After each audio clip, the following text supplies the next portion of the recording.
have over 70 new balance changes, which will change the whole meta entirely. So we are going to talk about this before the update launches tomorrow. Some brawlers really got killed without any reason with these balance changes. So stay tuned and have much fun with this video. And if you want to push with me ranked or just normal ladder or getting the last spots of my only solo showdown account, then you can play Dinkus and my new game Grow Farm. For more details, join the Discord. Link is in the description. So I would say the nerfs are much harder than the buffs. So we are starting with the nerfs, talking about the brawler that really got killed with these balance changes. So first of all, let's talk about Bonnie. She needs 2 more hits now for her super. The charge rate gets nerfed by 40%. The only reason why Bonnie was like maybe underrated back in the days or even played is because you were able to get her super quite quickly. They destroyed the brawler entirely again with that nerf, and also her hypercharge rate gets nerfed by 12% and now needs 12% longer to be charged. This is fine, but the super nerf, super unnecessary in my opinion, will kill the brawler again. No one will play Bonnie anymore. That's my guess. What do you think about that? Let me know in the comments. Genji's teleport is being removed from the hypercharge, so now he's just soaking them into the center, which makes it a bit easier hitting both your slices. But honestly, I think the brawler's just that, like maybe not that, but he's definitely out of the meta. They should have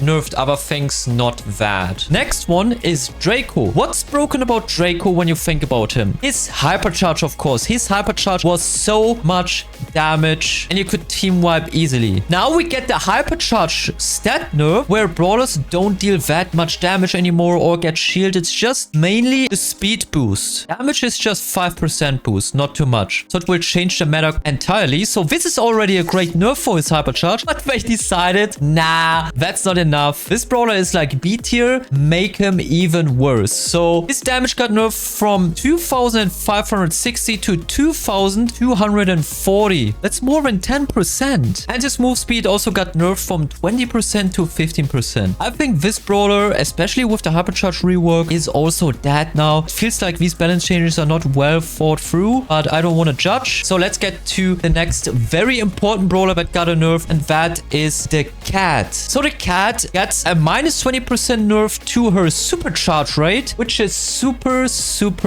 nice. You know, she really needed that. And also what makes the brawler even more annoying, her hypercharge rate gets also nerfed by 25%. Dude, finally, like this brawler was just frustrating. You couldn't do anything against this hypercharge if you didn't have a jump ready and an insane reaction time. So then another nerf, 3 nerfs for the cat. What a good day. Cooldown gets nerfed from 20 seconds to 23 seconds. Of that invisible gadget, really deserved, like it was just way too strong. Same for Cordelius. His extra damage star power got nerfed from 30% to 20%. I think they could have nerfed Cordelius a little bit more, like reducing his basic damage maybe by a little bit. I'm not sure, like I'm happy that he gets nerfed 100%, but honestly I hope for a bit more. Like he will still be a quite annoying brawler, I assume. And Mina, of course. Mina, the strongest brawler in the game right now. Here we have a 10% damage nerf from 4400 to 4k. Like the third attack, not the first and second, just the third attack, I believe. Also, you won't be able to heal on these spots in arena anymore. At least that's what I think. I'm not entirely sure about that. At least for the objectives, like the high save, that's getting fixed. And her charge rate gets a 40% nerf, which is really cool. Finally, no more toxic Mina games. Next one, we have Ollie. 16% hypercharge rate nerf. Oh, finally. Like, 2 broken hypercharge. This will definitely help a lot. But there's also a rework. You can't jump with it anymore. And you get a dash with reduced speed and range. That, in the other hand, kills the brawler again. Also, the shield star power for Ollie gets nerfed from 4000 to 3000. They just try to make the other star power more attractive like that. I get the point, but I think it's just too much at once again. I think that kills Ollie too. A bit too much, a bit too hard. Jaeyoung gets a nerf, and this one is just a very nice nerf. So the gadget, the damage gadget gets a nerf from 2300 to 2100, and unload speed gets a slight nerf. So you cannot spam your main attacks 3 times in a row like boom, boom, boom. Now it's more like boom, boom, boom. But I think that's a pretty good nerf. Let's see where he ends up in the meta. Byron gets a hypercharge rate nerf of 25%. It's a good nerf. Byron, just in the recent days, he was too strong. So this is pretty good. I'm not sure if 25% is too much. Like, maybe it doesn't sound like that much when you just hear like 25%. But in reality,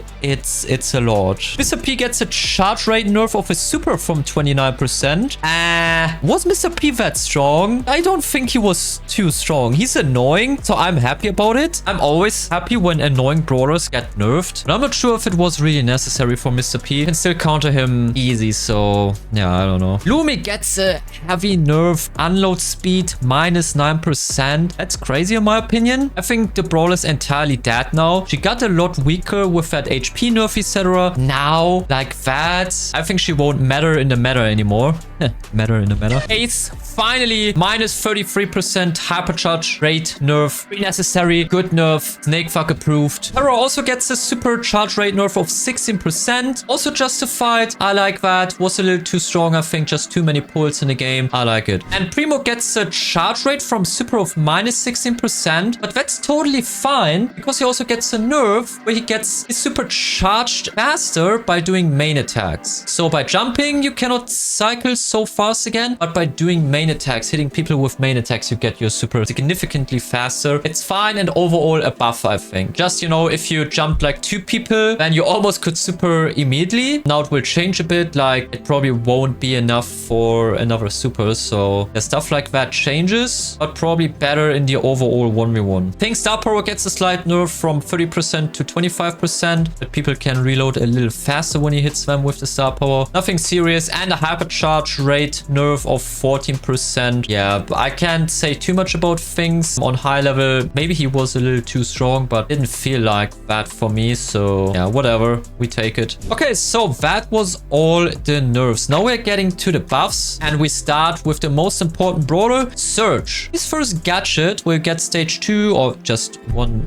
additional stage for 10 seconds. Has now a cooldown of 13 seconds instead of 15 seconds. I still will never play this gadget, but yeah, I guess it's cool that Surge got a buff here. Max is ridiculous. She gets a hypercharge rate buff of 28%. Max will be absolute meta in the esports scene or in ranked. Like, this brawler is insane now. It will be very easy to have like 2 or 3 hypercharges in the game. Getting your whole team a massive speed boost and also giving them your super. I think it's way too strong. That's not a good buff. That's just making the brawler kind of broken. Penny's turret gets an attack speed of plus 6%. Was Penny bad? I feel like Penny was fine. I played a lot arena, maybe a bit too much. Me, she seemed fine. I don't know about other modes or ranked. Yeah, honestly, in ranked, we didn't see her often, so maybe it makes sense. Pearl is kind of interesting. Adds faster heat by 8%. So you don't need to wait for 2 business days until your heat bar is up for the shield star power. Also buffs the shield star power indirectly because, you know, faster bar, faster shield. Sam is kind of interesting. Damage without his gloves is going up from 800 to 1000.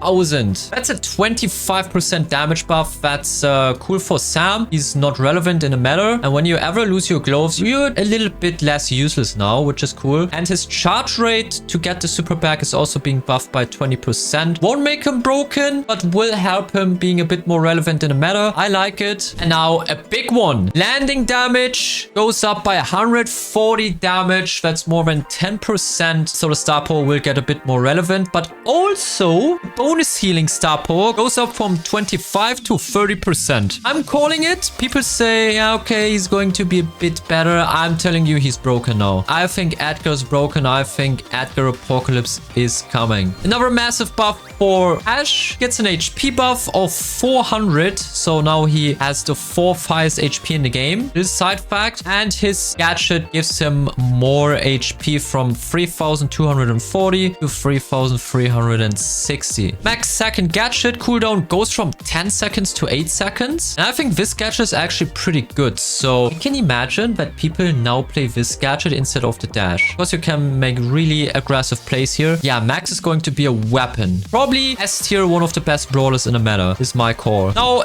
some small HP buffers. Colette gets 200 HP buff. Won't help too much, but a little bit at least. Maisie gets an HP buff from 7.2 to 7.4. I think Maisie's underrated. Now even even more underrated. Poco gets an HP buff from 7,400 to 7,600 and a heal star power buff from 962 to 988. Come on, guys, just make it 1,000 so it's cleaner. Melody gets an HP buff from 7,200 to 7,400 and Pam's turret gets a 400 HP buff from 5,600 to 6,080. In combination with the hypercharge, not a broken brawler, but getting a lot more relevant. So Nani is getting a 150 damage buff on her star power, which I don't understand because she was a balanced brawler. Being picked in bounty, being picked in knockout, unnecessary. This brawler, in my opinion, was perfectly balanced. That was not necessary. She also gets a damage buff of 1,480 to 1,600. I'm 99% sure, or actually 100% sure, that it's a 40 damage buff for each projectile. Everything else would be a delusion. It gets a charge rate again for his supers, so in the past was either absolutely broken or useless, falling off in the meta. I think he's a bit overrated brawler, but yeah, this will help him maybe getting a bit more relevant in the meta again, since we really need these assassin counters. Rosa gets the buff for her star power, 300 heal per second to 400 heal per second. It's cool. Rosa's getting slight buffs with each balance change update. I like that because she is really weak. They just gotta be careful that someday there will be that one final buff where people are like, okay, now I'm going to main Rosa and with a Rosa apocalypse. But rather a Rosa apocalypse than a cat apocalypse, for example. Like Rosa is still counterable. Stu gets a 15% hypercharge rate buff. Yeah, his hypercharge takes ages. I like it. It's a good buff. It's a good buff. Trunks center damage gets a buff of 140 damage to 2,100 from 1,960. I think Trunks actually is a decent brawler. That will definitely help him. I like it, but I think he might be strong now. Jae-Young's slow gadget gets a buff and it goes from 0.75 second duration to 1.25 seconds. That's massive. And also the increase of slow goes from 20% to 30%. Very interesting. I think the damage gadget will be still the better gadget for this guy, but slow shouldn't be underestimated now. And finally, Terra's charge rate from super goes to plus 33%. This is still an overall nerf because if you pull 3 people, you will get your super another time anyway. But if you pull one guy, then yeah, you will get a little more for pulling him, but your main attacks give you significantly less. We also get Brawl Arena changes, and for a Brawl Arena main like me, that is also very important. I know a lot of people don't care, so I make it quick. So first of all, the first roof of the Kaiju camp is removed. So it starts with the 4 robot wave, and after that the Kaiju gets spawned. I don't like it. The Kaiju is a bit too strong. If a team has the Kaiju, the game is most likely over and it's almost impossible to come back. I guess that's somehow also the point. I'm not sure. So if you're dominating, it's even better, but if you're on a losing team, it feels a bit frustrating. If you're still in the game, but you kind of know, okay, it is over, no matter how good or bad the opponents are. So yeah, not the biggest fan. And finally, you cannot farm your HP with the Nether Bear anymore because that will be fixed and the monsters will attack the Nether Bear. Very important. Kaiju gets more HP. Lane minions now give 35 XP instead of 30, and the big special minion will give 70 XP instead of 60. So laning gets more important again, which is cool, so you don't just have 3 people camping in the middle. That's it for all the balance changes today, and I think this meta is going to be wild. We're getting a bit less aggro moving forward meta. Both hypercharge is getting nerfed. Let's see how the assassin situation is going on. I'm a bit disappointed that Lily didn't get nerfed, or the bull stun gadget. But yeah, we will see about that. Besides that, all the necessary brawlers have been nerfed. So I really hope you enjoyed the video. If yes, consider to subscribe and leave a like. And if you didn't, leave a dislike and tell me what I can improve about my future videos. Thank you so much for watching. You're SnakeThug. Peace.